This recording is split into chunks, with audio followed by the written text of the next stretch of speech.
I'm Kenneth, a relationship coach and a psychotherapist. Every relationship is different, and every breakup is different. Work with me, and you'll get professional help on your situation. Just click on the link in the description below, or go to my website, askcraig.net.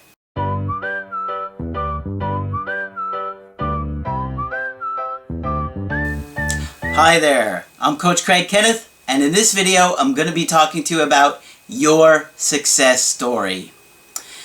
One of the things that I always want to focus on with you guys is how to maintain success for yourself.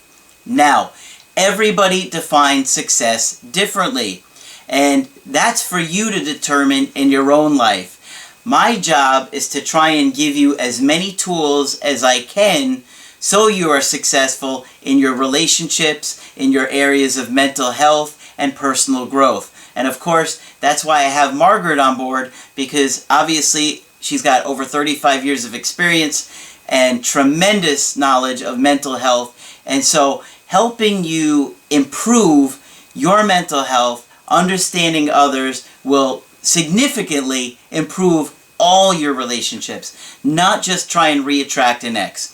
And one of the things that I get frustrated about is knowing that I've given you the tools, you have taken the tools, you learn how to use them, and then when the time comes to use them again, you've forgotten everything you've learned.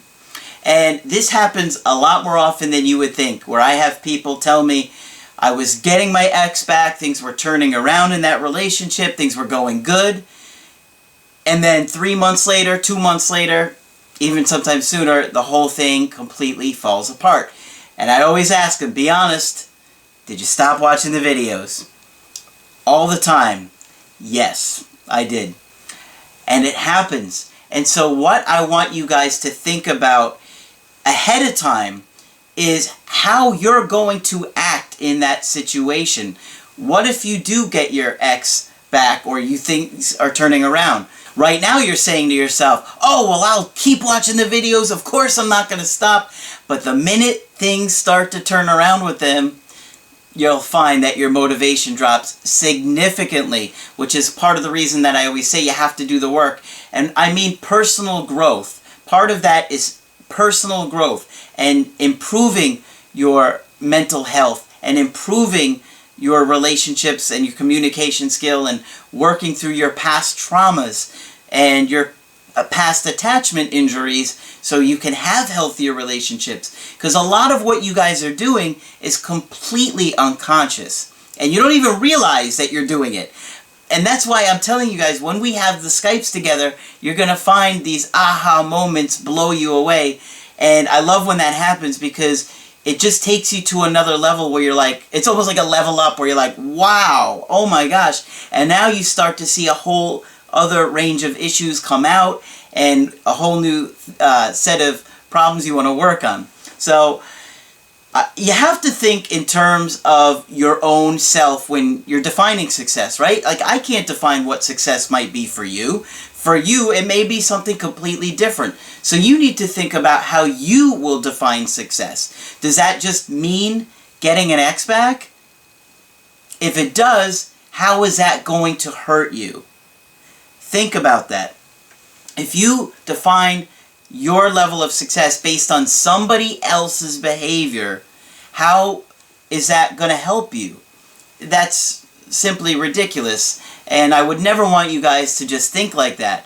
And I hope that you don't, because if you do, you're really going to only hurt yourself and limit your own personal growth. So you need to think about what success will mean for you. How are you going to obtain that level of success? It won't just be handed to you, right? What are you going to do to work for it? And how are you going to maintain it once you get that success? Because let's say you are a minor league baseball player. You want to get to the big leagues, right? That's your ambition, to get to the big leagues, right? Well, what happens once you get there?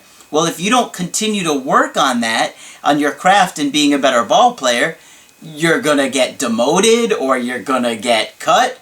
And it's directly going to impact how much money you make and everything else, right? So you have to focus on how you're going to obtain success and what you're going to do to keep and maintain that level or excel in that area too, right? So like I said, if you are a player and you want to excel in the major leagues, you're going to have to work as hard or harder for some of those guys than most of the players in the league. Some guys might be more naturally talented than others, of course. But you're going to have to work on a level of excellence if you're going to be successful. And I always want you guys to be focused on yourself in this process and not so much focused on what your ex may or may not do, because sometimes that's just completely out of your hands, right? Now, of course, I'll do everything that I can to help you in that, but if you focus more on yourself and changing yourself, then you can guarantee success. And that is like the odds that I like, right? Where you can guarantee success for yourself as long as you stay committed. And I've got 2 different emails today with different types of success stories, and we're going to go through them. But I feel like it's really important to tell you guys, if things turn around with your ex, and I'm talking to you ladies too, I say guys, but I mean you ladies too. If things turn around with you and your ex and you start to get back together and you wind up working things out, if you don't continue to commit to personal growth, you're going to regret it. And your relationship is going to regress, and it might end, and you might wind up losing that person for good next time. And it could lead to a lot more heartbreak. So I would ask you to think about this. How different will your life be if you commit to watching the videos that I teach every day? Okay? Even if you get your ex back, what if you just watch 1 video a day? How will that look in your life 6 months later, a year later, 2 years later, as opposed to if you stopped? You need to think about this, because Margaret and I are focused on a lot more than just trying to re-attract somebody. And we're trying to teach you guys how to have healthy relationships, improve them, and all kinds of different areas so you can have success in your life. And I hate to see when people start to get an ex back, they stop working on themselves, they get back into a lazy routine, they lose everything that they worked for. Because let's face it, if you go to the gym and you work out and you get buff and you get in shape, how long can you keep that or maintain that before your muscles get smaller, your strength gets deteriorated, and you are no longer what you were when you were working out and maintaining that? So you have to maintain your mental health just as much as your physical health. If you don't, things will deteriorate, you'll go back to your old routines. And this is a warning, because I hate seeing guys and gals have success, get their ex back, and then regress, and then lose everything. It's the worst. There's no reason for it. There's no reason for it. Other than you guys are being lazy and you're not committed to yourself and personal growth. And that should be an aspect of your life always. I have 2 emails, both varying degrees of success stories, and I think you'll enjoy this. So the first one says, "Hey Craig, I'm 32, and I went through a really hard breakup last summer with the only girl I've ever been in a serious relationship with. I've never been so low as that period of about 8 weeks where I couldn't stop thinking about her. I made the classic mistakes of meeting with her again to try and tell her how strongly I felt about her. I sent her 2 handwritten letters. 2! And even went for the grand gesture. Now hang on a second. I thought the handwritten letter was supposed to be so effective. Well, you would think that if 1 is not powerful enough, that 2 would surely do the trick, huh? Do you see the contempt I have for the handwritten letter? Okay?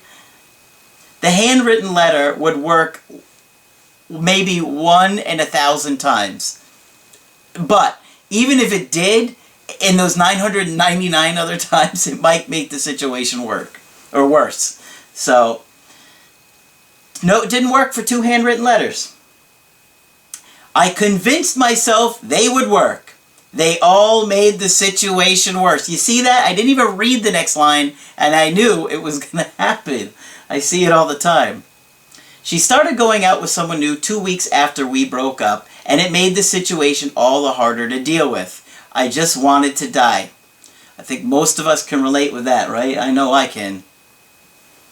I have always thought of myself as a strong person, but the breakup really beat me to my knees. It was so awful. I'm an easygoing, relaxed person, but my anxiety went through the roof, and I just didn't know how to handle it or calm myself. I know just about everybody can relate to that feeling, right? But your videos have really, really, really helped me. They gave me comfort at a time when I needed it, even just to hear stories of other people in similar situations. I remember laughing when I heard the story of the guy who turned up at his girlfriend's work with a dozen roses after sending them to her house. It really helped to hear other people's stories going through the situations at a time when I was feeling really alone. And I'm so glad that they did help you. I think I've watched all of your videos now and have taken so much from them. I realize that I have an avoidant attachment style, which is the reason why the relationships in my past haven't worked. It was such an eye-opener. I took your advice and worked on myself. I got into mountain climbing, going to the gym, and lost some weight.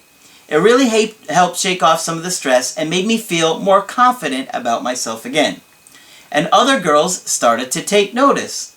Once I started dating, I would listen to your videos for advice and reassurance, and it has helped so much. See, this guy has continued to work on himself despite not getting the ex back and moving forward with his life. And here's the success.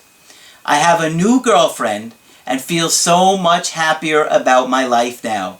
I was at such a low point about 9 months ago. I never thought I would get over it, but I have. You played a big part in that, and I just wanted to say thank you. All the best, Scott. So, Scott, I am really happy to hear that for you, and I'm so glad that you have committed yourself to personal growth and really living that kind of lifestyle, because you're going to find that all your relationships are better. And when you start to see your friends or family struggle, you'll be better able to help them out because you'll know more effective strategies or ideas to help them in their relationships. Okay, so I have a second email here.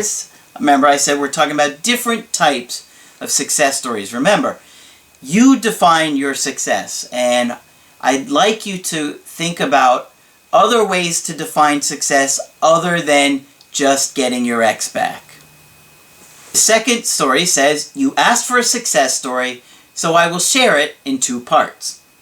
The girl that left me reached out to give me something that she knew I wanted from her when I helped her and her family move from one house to another. I had a Skype call with you a few hours before she came over, and I followed your advice. She came over, and it was just an excuse to see me. Her going back to her previous ex had not worked out, and she said she instantly regretted dumping me. How funny is that? I just talked about this in the video I did yesterday. She said that she missed me every day that we were apart and couldn't stop thinking about me. You see what I tell you guys? I try and reassure you all the time. Here you go, another email confirming what I say. She couldn't stop thinking about him. Every day, she said it to him. I poured some wine, we talked about it, and kept it light. The night ended with her staying over. Well, that sounds like fun. You told me to just expect fun, and that she didn't seem to know what she wanted. You were right on that account, too. We were crazy about each other from October until about January. So, this is where I would split the story, because maybe you could make a video for some people with it. In January, she started to think she should be single. She told me that she wasn't attracted to me at least 50% of the time. That's pretty high. She was cold and distant, and even her mother told her not to be a bitch to him. Wow. So she wasn't treating you right, and I'm wondering if you were tolerating it, and I'm betting that's part of the problem here, is that she wasn't respecting you, she was getting annoyed by you, and instead of taking some time and distancing yourself from somebody that's mistreating you, you kept tolerating it. Not through that, but from time to time, she would be herself, and those were the moments I lived for. See, look at what you're settling for. Her recent diagnosis of bipolar depression led her to have new medications that killed her sex drive, as well as most of her emotions. Yeah, see, if she's got bipolar depression, that's going to be significantly impacting her life. It was disappointing to say the least. I knew there wasn't much more that I could do to save our relationship, but I kept being her rock. I'll admit that there were times I should have backed off, I should have done things differently, but I did what I could. You see, that's exactly what I said. I didn't even read that part yet, and I had a feeling it was coming. But he saw it.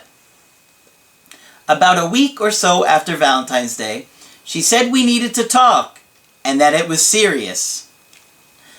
I knew right then what was up. She told me that it was honestly her, that I had gone above and beyond, and that she just couldn't do it, and she just needed to be healthy while being in a relationship. Her words were that I was great, so much more than she deserved, and that is why she felt the bad about being a bitch to me. She loved me, but wasn't in love with me, and she needed to be 21. Yep, I could see all the mistakes you were making here. You were really making this girl frustrated, and you were probably being really needy with her. I know there are things I did wrong, but overall it feels like there was nothing I could really do since she wasn't taking care of herself anymore. And that is such a good point, that you have to be with a partner that is taking care of themselves and their own issues. And if they don't, it's going to be really, really, really hard to make a relationship work with somebody that's like that. She still has things at my apartment and a key, and I still have things at her house.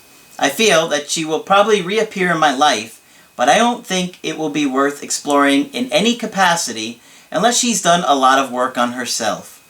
It is disappointing, but what else is there to do? We haven't spoken in a few days, but it's all good. Thank you for all your advice. It worked, and it was great. Even though it ended, I learned a lot about myself, and I thank you and her for that. Well, I love that you are looking at this as an opportunity for yourself. You looked at it, you saw that maybe this isn't the best person for you, and you, in the process, changed your life. You've learned a lot, you continue to work on yourself, and that is how you're going to be successful. Regardless of what happens with this woman.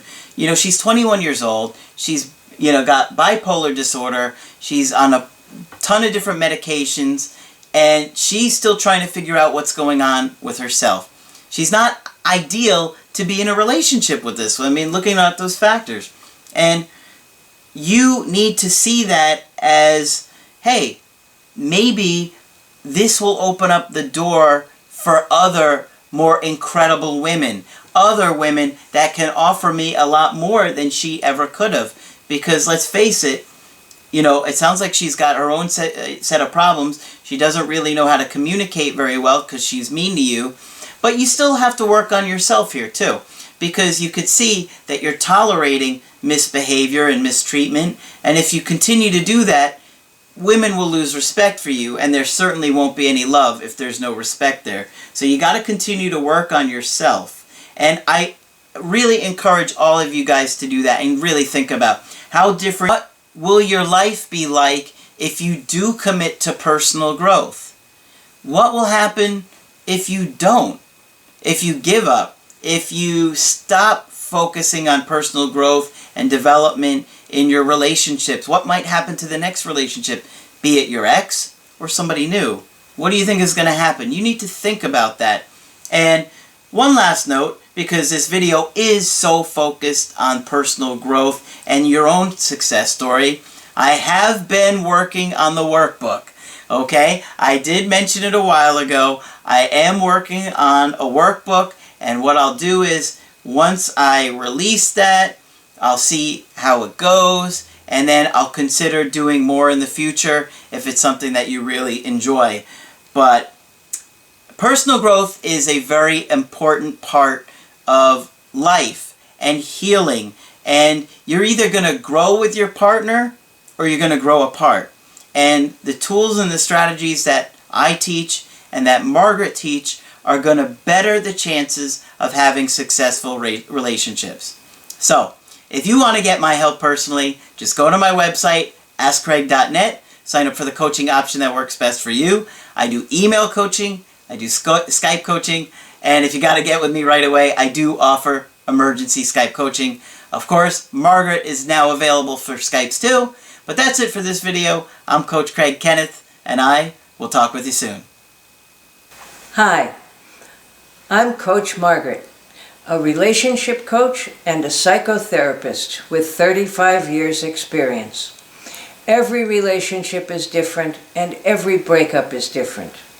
If you would like professional help with your situation, please contact us at askcraig.net.